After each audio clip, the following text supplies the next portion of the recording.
સુરત મહાનગરપાલિકાના આરોગ્ય વિભાગ દ્વારા પાંડેસરા વિસ્તારમાં ઠંડા પીણાના વિક્રેતાઓને ત્યાં દરોડાની કાર્યવાહી હાથ ધરી। સુરત મહાનગરપાલિકાના આરોગ્ય વિભાગ દ્વારા પાંડેસરા વિસ્તારમાં ઠંડા પીણાના વિક્રેતાઓને ત્યાં દરોડાની કાર્યવાહી હાથ ધરી હતી। દરોડા દરમિયાન 1000થી વધુ પેપ્સી અને 7 લીટર ફ્રૂટીના જથ્થાનો નાશ કરવામાં આવ્યો।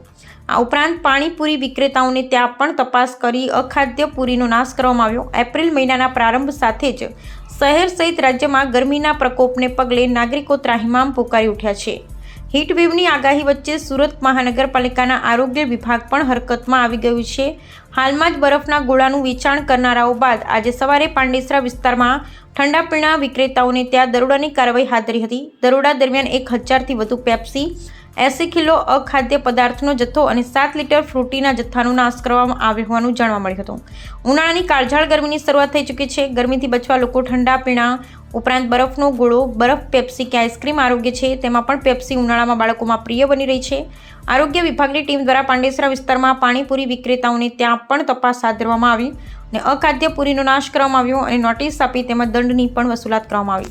અત્યારે અમારા સાઉથ ઝોન ઉધનાના નાયબ આરોગ્ય અધિકારી શ્રી કિંજલ પટેલ સાહેબના આદેશ અનુસાર અમે આ વિસ્તારમાં આપણા સ્લમ વિસ્તારો છે, ઉધના ઝોનના જેટલા સ્લમ વિસ્તારો છે જેમાં રોગચાળાનું પ્રમાણ હમણાં વધી રહ્યું છે, ત્યાં એક ઝુંબેશ હાથ ધરીએ છીએ। તેમાં અમારી એક ટીમ બનાવવામાં આવેલ છે અને ટીમ દ્વારા જે આવા વિસ્તારો છે ત્યાં કોઈ પણ અખાદ્ય વસ્તુ જેવી કે ઠંડા પીણા છે, કોલ્ડ ડ્રિંક્સ, મતલબમાં જે પેલા પેપ્સી જો બાળકો લે છે, અત્યારે ગરમીના કારણે આવું બધું લોકો વધારે પીવાનું પસંદ કરે છે, ઠંડા પીણા કે આ પેપ્સીઓ, કે તેને અમે જગ્યા પર જ જઈને જે તે દુકાન પર સંસ્થા પર ચેક કરીને જો મળતું હોય આવી વસ્તુ જમા લઈએ છીએ। અખાદ્ય જે ખરાબ ખાવાની વસ્તુ જેવી છે એ બધી જમા લઈને તાત્કાલિક એને જગ્યા પર નાશ કરીને પાવડરનો છંટકાવ કરીને એને આમની સાથે ગાડી પણ છે, કચરાની ગાડી, એમાં અમે નાશ કરી દઈએ છીએ અને તાત્કાલિક ટ્રાન્સપોર્ટેશન મોકલી આપીએ છીએ।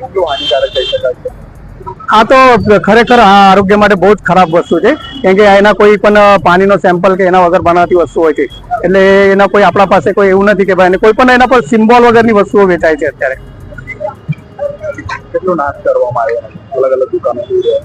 અલગ અલગ દુકાનોમાં? અત્યારે તો અમારી પાસે જે કોલ્ડ ડ્રિંક્સ ને પેપ્સી મળીને લગભગ 400-500 કિલો જેવી છે, એ પેપ્સીઓ લગભગ સમજો ને તમે 1000 નંગ જેવી હશે, 2 દુકાનો મળીને અમારે અત્યારે મળી છે ને તેને અમે અત્યારે તાત્કાલિક નાશ કરેલ છે।